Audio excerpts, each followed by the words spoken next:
Jadi salah satu contoh yang membatalkan iman adalah seorang mengaku muslim, rela di hatinya punya pemimpin orang kafir.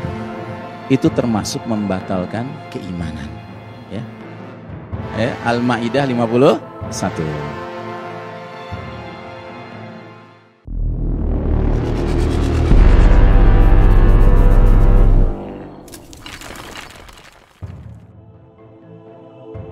Tanda-tanda kecil jumlahnya sangat banyak dan umumnya datang lebih dahulu.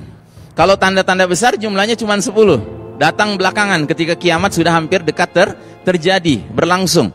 Yang jelas tanda kecil kiamat yang paling pertama berkaitan dengan Nabi Muhammad sallallahu alaihi wasallam.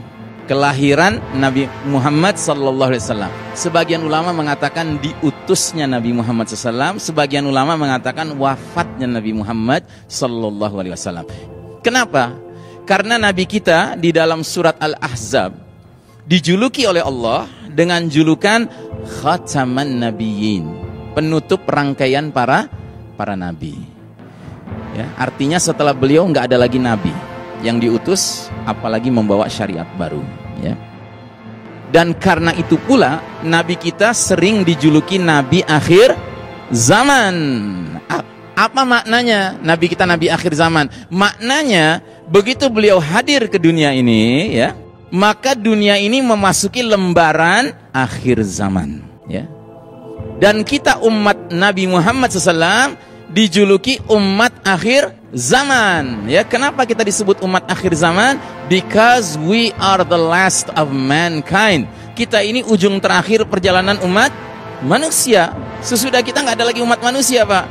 Dunia ini berakhir. Jadi ibaratnya kalau ada sebuah buku tentang sejarah dunia dari awal sampai akhir, ya, maka bab terakhir judulnya Nabi Muhammad dan umatnya. Gitu judulnya. Tinggal beberapa lembar lagi dibaca buku itu, selesai, tamat buku itu. Jelas ya? Nah, jadi saudaraku rahimakumullah, setelah Nabi Muhammad sallallahu alaihi wasallam diutus sebagai tanda kecil kiamat yang paling pertama, maka setelah itu tanda-tanda kecil kiamat bermunculan, terus bermunculan dalam jumlah yang sangat banyak. Nanti saya akan berikan contoh-contohnya, ya. Secara umum tanda-tanda kecil itu datang terlebih dahulu, berbeda dengan tanda besar datang belakangan. Walaupun ada juga tanda kecil yang datang belakangan. Misalnya apa? Misalnya zuhur Al-Mahdi, hadirnya Al-Mahdi, seorang laki-laki yang ditunjuk Allah untuk menjadi Amirul Mukminin fi akhir zaman, pemimpinnya orang beriman di akhir zaman, ya.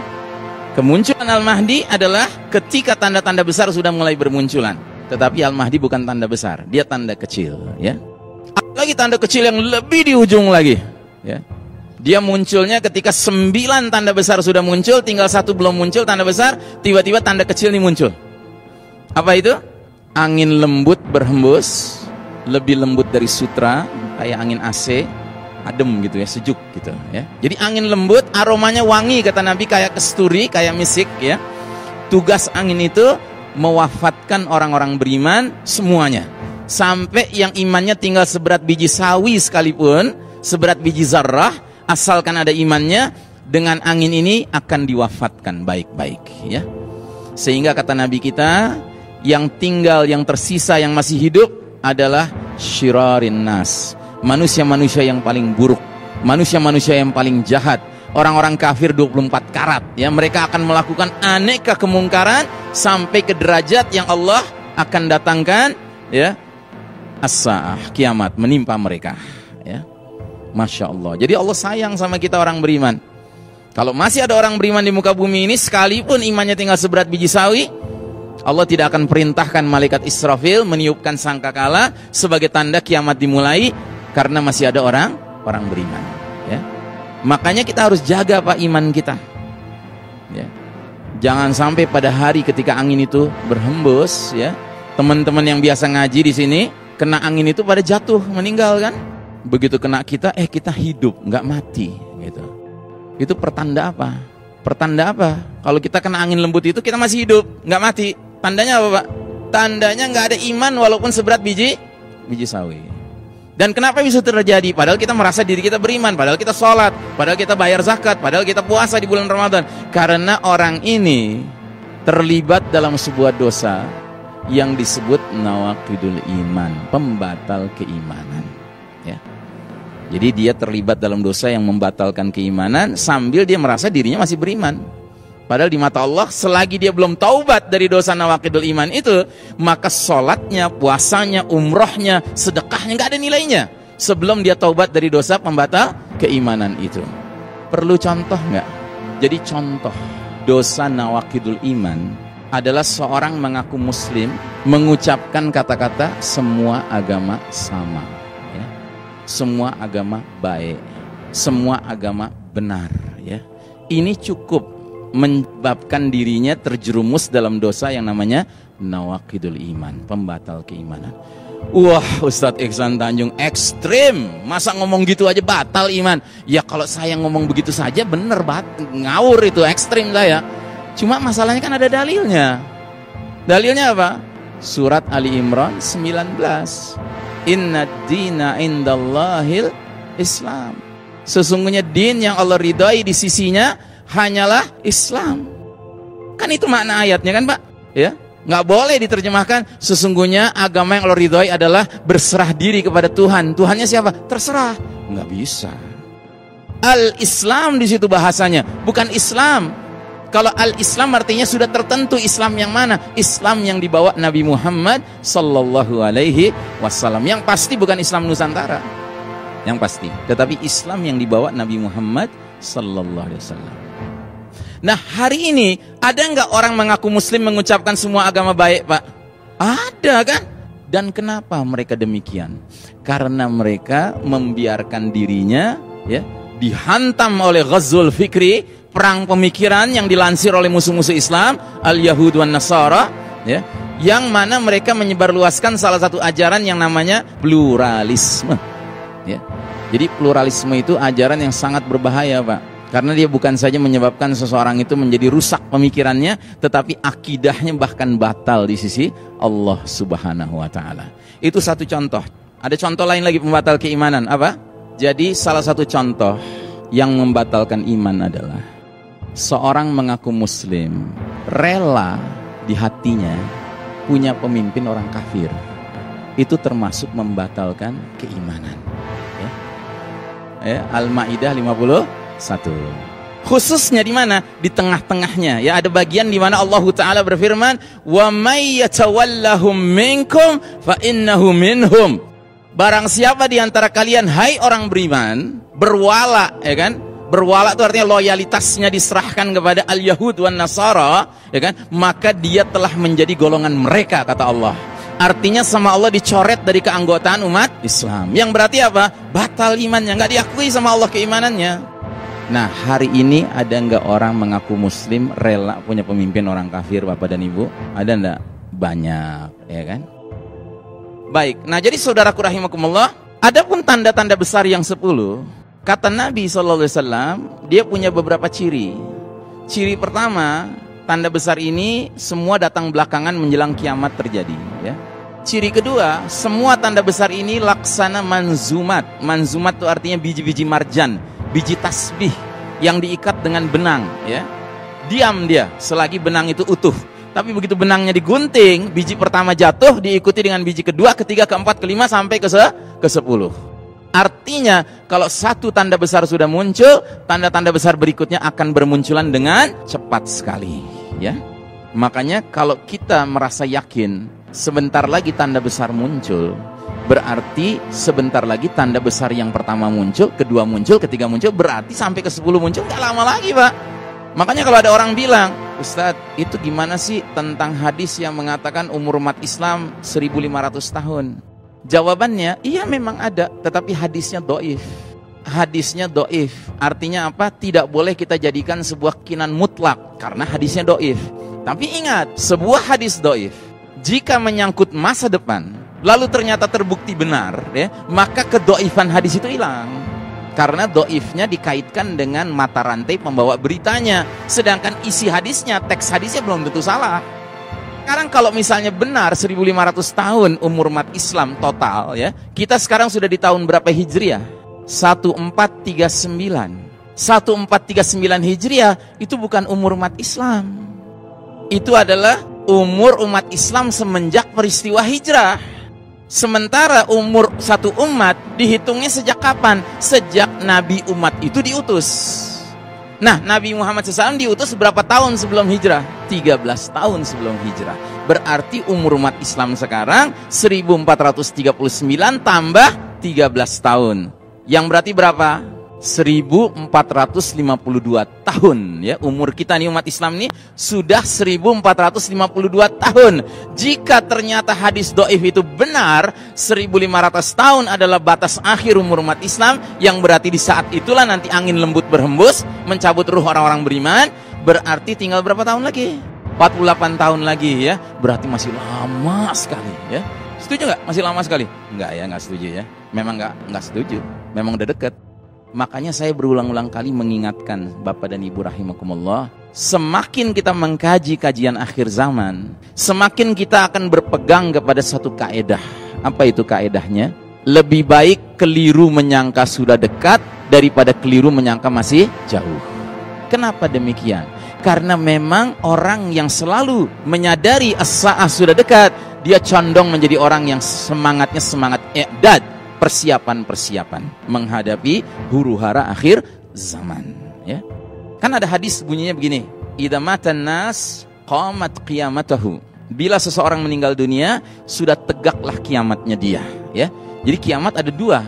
Ada kiamat diri kita masing-masing, yaitu kematian kita masing-masing, dan ada kiamatnya dunia fana ini. Nabi Muhammad SAW menyuruh kita orang beriman ini rajin-rajin mengingat kematian diri kita masing-masing, ya enggak? Sampai Nabi mengatakan itu ciri orang yang jenius. Al-kayyisu man dana nafsahu wa amila lima ba'dal maut. Orang yang cerdas adalah orang yang sering-sering menghisap perbuatan-perbuatannya, dievaluasi perbuatan-perbuatannya, dan dia banyak melakukan amal untuk kehidupan setelah kematiannya. Bukan untuk kehidupan selagi di dunianya, tidak, tapi untuk setelah kematiannya. Atau dalam hadis yang lain, Nabi pernah mengatakan, aktsiru dzikra hazimil ladzati ya'nil maut. Sering-seringlah kalian, perbanyaklah kalian mengingat-ingat saat diputusnya hubungan kalian dengan kelezatan dunia ini, yaitu kematian. Jadi kalau kematian pribadi-pribadi saja harus sering-sering kita ingat, apalagi kematian dunia fana ini, Pak, yang padahal makin hari makin dekat jadwal datangnya as-sa'ah itu. Baik, kemudian yang kedua atau yang ketiga, ciri tanda besar adalah semua tanda besar yang 10 itu bersifat extraordinary, keluar dari kelaziman hukum yang berlaku.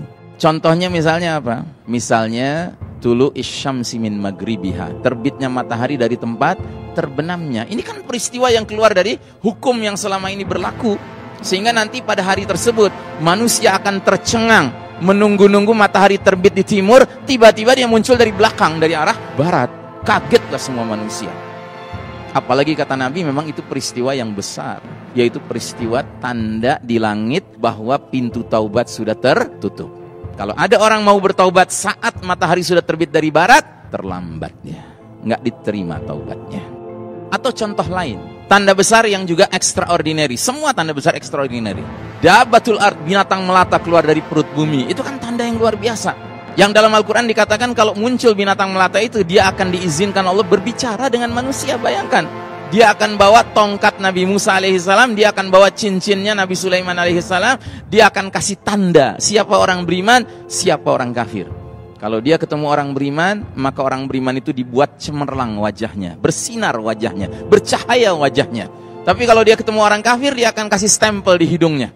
Sehingga kata Nabi Muhammad SAW, bila binatang melata ini sudah keluar dari perut bumi, umatku masih hidup, maka umatku makan satu meja makan, tahu dengan calon penghuni surgakah atau dengan calon penghuni nerakakah dari wajahnya saja. Gitu. Ya, jadi ini peristiwa yang keluar dari kelaziman. Apalagi Dajjal. Ya, Dajjal ini peristiwa yang keluar dari kelaziman. Dia manusia, tapi manusia yang unik sekali. Karena apa? Dia punya 1001 tipu daya. Dia bisa dengan tangannya menunjuk ke langit, dia katakan, omtir, hai langit turunkan hujan, turun hujan. Dia bisa perintahkan bumi, hai bumi keluarkan tumbuh-tumbuhanmu, keluar tumbuh-tumbuhannya. Dia bisa menggergaji orang, dibelah jadi dua, ya kan? Mati orang itu berdarah-darah. Dia jalan di antara dua potong tubuhnya, kemudian dengan satu perintah, berdirilah, nyambung lagi, berdiri lagi orang itu. Ya. Semua itu tentu dia lakukan dengan izin Allah Ta'ala. Nah jadi Dajjal ini keluar dari kelaziman kalau dia sudah muncul. Makanya kita menghadapi Dajjal, diajarkan oleh Nabi SAW, jangan mengandalkan apa-apa, kecuali zikrullah, mengingat Allah. Nggak bisa kita menghadapi Dajjal dengan mengandalkan otak kita, mengandalkan fisik kita, nggak bisa. Kita harus kembali kepada Allah Subhanahu wa Ta'ala. Makanya kata Nabi, man hafidhu asyra ayatin min awwali suratul kahfi usima min fitnatid dajjal. Barang siapa menghafal 10 ayat pertama dari suratul kahfi, niscaya dia akan terlindungi dari fitnah dajjal. Yang belum hafal tolong segera hafalkan, karena jadwal kemunculan dajjal kayaknya sudah nggak lama lagi. Dajjal ini muncul nggak lama lagi. Dan kita sekarang, walaupun Dajjalnya belum ada, sudah merasakan aneka fitnah yang kelasnya sudah mirip kayak kelas Dajjal. Makanya seorang muslim dari Inggris, namanya Ahmad Thompson, sampai mengatakan bahwa kondisi peradaban dunia hari ini, dunia modern sekarang ini, ya, layaknya sebuah sistem Dajjal. Dajjalnya belum nongol, tapi sistemnya sudah berdiri. Hari ini kita harus menjalani sebuah sistem yang bukan sistem nabawi, bukan sistem rabbani, bukan sistem islami, tetapi sistem Dajjal. Yang seluruh aspek hidupnya ipol, eksos, but, mil, pen, kum. Ya, ideologi, politik, ekonomi, sosial, budaya, militer, pertahanan, keamanan, kan gitu. Ya. Nah jadi sistem Dajjal hari ini adalah sebuah sistem yang penetrasinya ipol, eksos, but, mil, pen, kum. Gitu. Jadi nilai-nilai Dajjal di bidang ideologi disebarluaskan, nilai Dajjal di bidang politik disebarluaskan, nilai Dajjal di bidang ekonomi disebarluaskan, sosial, budaya, pendidikan, militer, pertahanan, keamanan, ya. Pendek kata semualah aspek hidup sekarang ini sudah diwarnai dengan Dajjalic values, ya, nilai-nilai Dajjal. Makanya kalau kita nggak membentengi diri dan keluarga kita dengan nilai-nilai tauhid, la ilaha illallah yang lengkap, al-wala wal bara'nya, niscaya kita akan tergulung oleh sistem Dajjal ini. Sadar tidak sadar, jangan-jangan kita menjadi bagian dari junudud Dajjal, prajurit-prajuritnya Dajjal. Na'udzubillahi min dzalik. Padahal kita mau jadi junudullah, kan, tentara-tentara Allah. Dan tidak gampang hidup dalam sebuah sistem Dajjal, tapi ingin jadi tentara Allah, ya sulitnya luar biasa. Cuman sekalipun dia sulit, bukan berarti nggak mungkin. Tinggal bagaimana kita terus-menerus saling ingat mengingatkan sesama tentara Allah untuk sabar di atas kebenaran.